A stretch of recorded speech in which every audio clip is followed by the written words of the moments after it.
Hello everyone, welcome back to the channel, and in this video I'll be sharing with you 3 facts about budgies. Let's start with the first one. The sear above the budgie's beak reveals if the bird is male or female.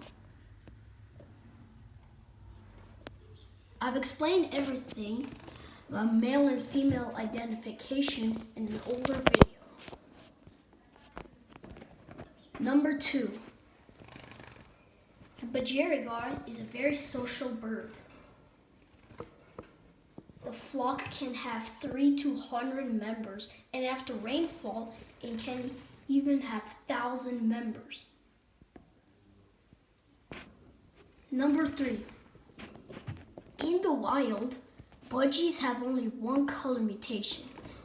It is the green body with a yellow face.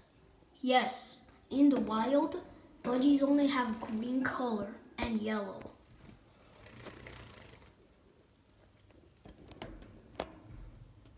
That's it for today, everyone.